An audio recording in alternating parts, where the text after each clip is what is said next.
Well, yesterday, on the 44th anniversary of the day that President Richard Nixon obeyed a ruling of the United States Supreme Court and handed over the audio recordings subpoenaed by a special prosecutor that contained the proof that President Nixon was guilty of obstruction of justice, the 45th president of the United States, who is currently being investigated by a special prosecutor for obstruction of justice and other possible crimes, woke up and tweeted something very, very strange even for Donald Trump.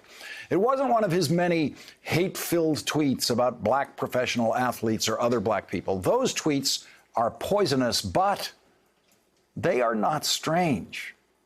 The president's racist tweets are actually, in Trump world, logical and easily explained.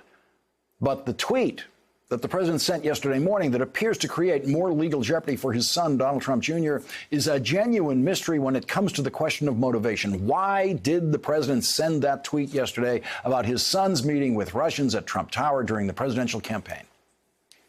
Why?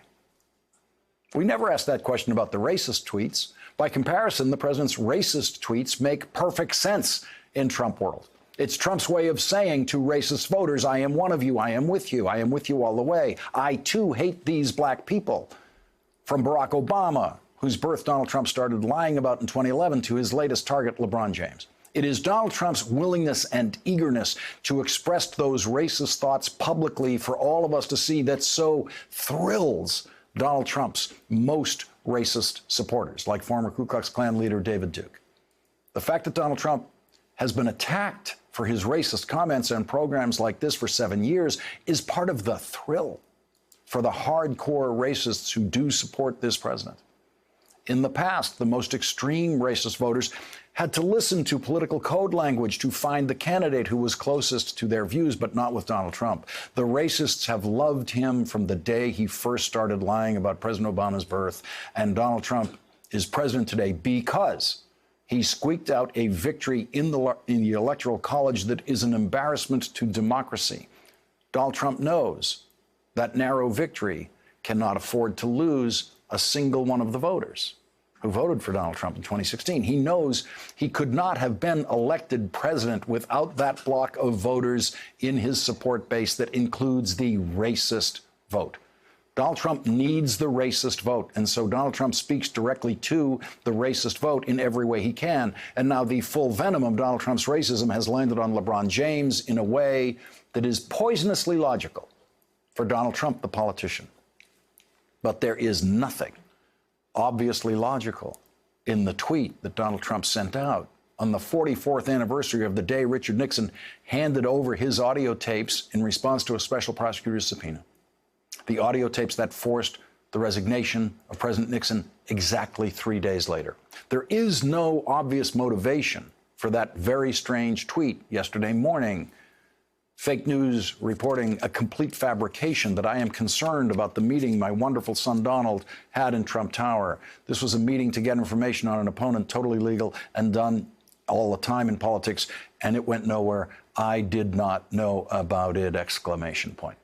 The tweet was sent at 8:35 a.m., and one of the most accepted theories of Trump tweeting is that the early morning tweets, especially the early morning tweets on weekends, are the president's own handiwork and come straight from the heart and mind of the president of the United States. But there is a clue that the president may have had help with this strange tweet. The word fabrication is not a Donald Trump word. That's an 11-letter word that could easily be used the 3-letter word lie instead. So maybe the president had help with this tweet, which would make it all the more strange because it would indicate that there was a motivation for the tweet that made enough sense to someone who might have been helping with that tweet. The last sentence of the tweet, I did not know about it, is President Trump's own legal defense. It's his way of saying this meeting poses no criminal risk to me. I am guilty of nothing in relation to this meeting. He could have been more specific and said, I did not know about the meeting before the meeting occurred, as Michael Cohen, Trump's former lawyer, now insists that Donald Trump did know about the meeting before the meeting occurred and knew that the meeting was to get information from Russians about Hillary Clinton. What everyone has been puzzling over about this tweet since it went out was, why did President Trump say, quote, this was a meeting to get information on an opponent? With that sentence, the President of the United States admitted the purpose of the meeting was exactly what the president's harshest critics have always said the purpose of the meeting was, to get information on Hillary Clinton. The original Trump lie about this meeting was that the meeting was about Russian adoptions, but the president's lawyers were forced to admit in a letter to the special prosecutor that President Trump actually dictated a false statement to the New York Times about that meeting, knowing that it was false, a statement saying that the meeting was about Russian adoptions.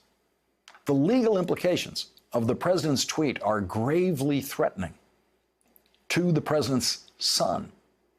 This was a meeting to get information on an opponent, totally legal and done all the time in politics, but it's not done all the time in politics, and it's totally, totally illegal if it is a meeting with foreign citizens trying to help the Trump campaign. Federal law makes it a crime for a foreign national to, quote, directly or indirectly help an American campaign with financial contributions or, quote, another thing of value. Federal election law recognizes opposition research as, quote, a thing of value. Federal election law makes it a crime to, quote, solicit, accept, or receive a thing of value to a campaign for a foreign national. The email traffic setting up the meeting in Trump Tower during the campaign with Russian nationals shows Donald Trump Jr. eagerly soliciting what the emails call dirt on Hillary Clinton after he was told the Russian government officials had Clinton dirt to contribute to the Trump campaign. The president's tweet yesterday said that the meeting, quote, went nowhere. The Trump line of defense about the meeting was that the Russians didn't hand over any dirt on Hillary Clinton. And as we sit here tonight, we don't know if that's true. We don't know what happened in the meeting. We don't really know what happened after the meeting. We don't know whether the Russians ever directly handed over dirt to the Trump campaign about Hillary Clinton, directly to Donald Trump Jr. or to anyone else in the campaign. But there are three ways to violate federal election law on contributions from foreign nationals. The Trump line of defense says that the Trump campaign did not actually receive any dirt on Hillary Clinton from the Russians, and so there was no crime. They are now insisting that the meeting was legal because they did not receive any dirt on Hillary Clinton. And so if that is true, Donald Trump Jr. is not guilty of having received a thing of value for the Trump campaign from Russians, but he did solicit it. It is illegal, quote, to solicit, accept, or receive a thing of value from a foreign national. The email traffic shows that when Donald Trump was told that Russian officials had dirt on Hillary Clinton, he said, I love it.